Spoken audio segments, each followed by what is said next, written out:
Hello students, I am doctor Imtiaz. आज हम mechanism of breathing देखेंगे in a very simple way. Okay, mechanism of breathing start करने से पहले हम लोग थोड़ा बेसिक्स पढ़ेंगे, जिससे मैकेनिज्म ब्रीथिंग बहुत इजी होगा। ओके, ये आपका फर्स्ट इमेज देखिए, लंग्स का जो इमेज आपको दिख रहा है, फर्स्ट इमेज। यहाँ पे लंग्स के नीचे आपको एक डोम शेप्ड स्ट्रक्चर दिख रहा है, जिसको हम लोग डायफ्राम बोलते हैं। ये वाला इमेज, ये देखो, ये जो आपको दिख रहा है ना, ये डोम शेप्ड है, ऐसे है ना, उल्टा यू के जैसे। इसका नॉर्मल पोजीशन कैसे, डोम शेप्ड है। Okay, remember that. इसके नीचे, डायफ्राम के नीचे आपके डाइजेस्टिव ऑर्गन्स रहते हैं। ओके, नेक्स्ट सेकंड इमेज आप देखो इधर, सेकंड इमेज देखो। ये जो आपको ऑरेंज कलर का जो दिख रहा है, मसल दिख रहा है रिब्स के बीच में, इसको क्या बोलते हैं? इसको इंटरकोस्टल मसल बोलते हैं। इंटरकोस्टल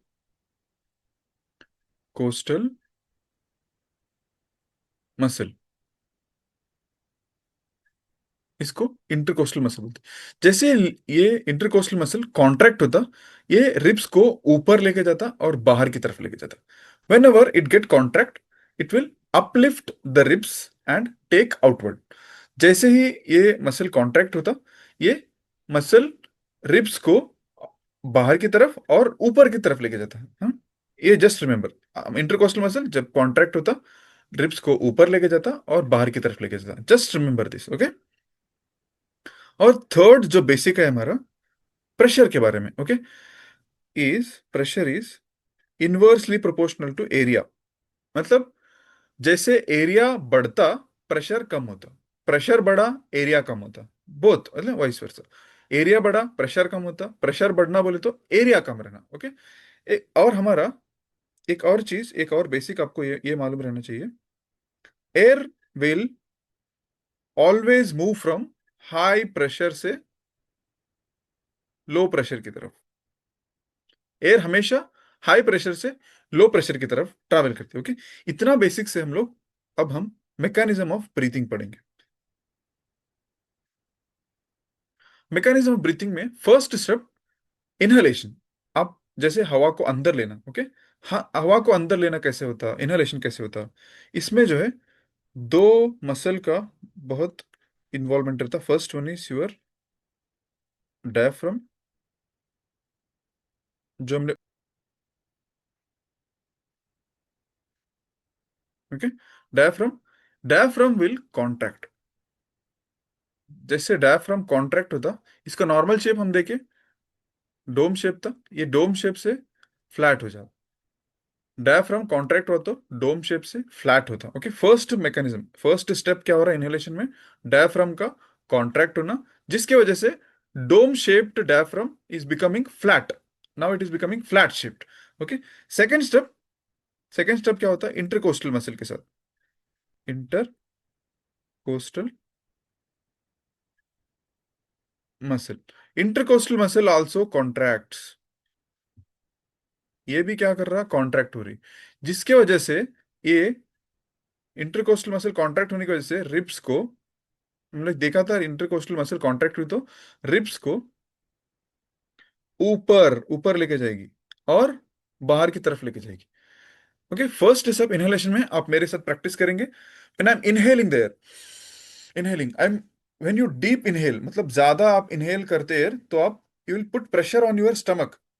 स्टमक के ऊपर प्रेशर डाल रहे हैं। किसकी वजह से? डायफ्राम कॉन्ट्रैक्ट हो रहा, उसके वजह से क्या हो रहा, डोम शेप से फ्लैट हो रहा and putting pressure on your stomach. Okay, next one आपका इंटरकोस्टल मसल, जो मसल आपके रिब्स के बीच में है, that is called as intercostal muscle.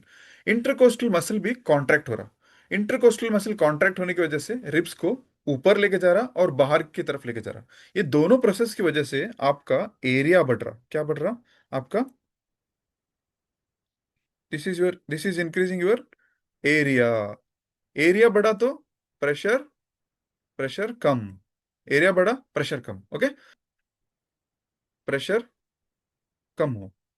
हमने बॉयल्स लॉ देखा था, air will always move from high pressure से लो प्रेशर। अभी अंदर कैसा, प्रेशर कम हुआ, बाहर प्रेशर ज्यादा है, तो air will rush into your lungs. Understood? First आपका डायफ्राम कॉन्ट्रैक्ट हुआ, देन आपका इंटरकोस्टल मसल कॉन्ट्रैक्ट हुआ। दोनों कॉन्ट्रैक्ट करके अंदर का एरिया बढ़ा रहे, जिसकी वजह से एयर बाहर से अंदर की तरफ आ रही। ओके, सेकंड स्टेप क्या हो रहा है आपका? Exhalation.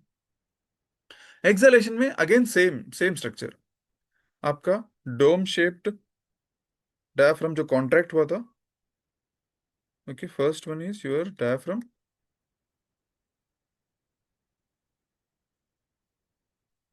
Diaphragm. Okay, diaphragm contract हुआ था, now it relaxes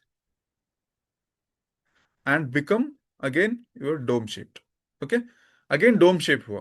okay, second one आपका इंटरकोस्टल मसल, इंटरकोस्टल मसल, ये जो कॉन्ट्रैक्ट हुआ था again it will also relax. Relax होने की वजह से ये रिब्स को अगेन नीचे और अंदर की तरफ लेके आ रहा, मतलब नॉर्मल कर रहा। ये पहले क्या कर रहा था इनहेलेशन के टाइम में?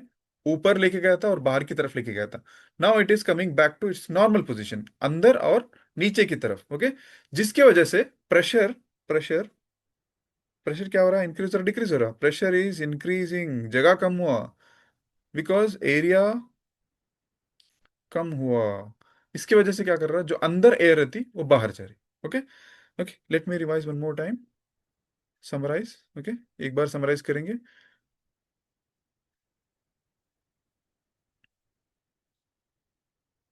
इनहेलेशन में क्या हुआ? इनहेलेशन में intercostal muscle contract, contraction of intercostal and diaphragm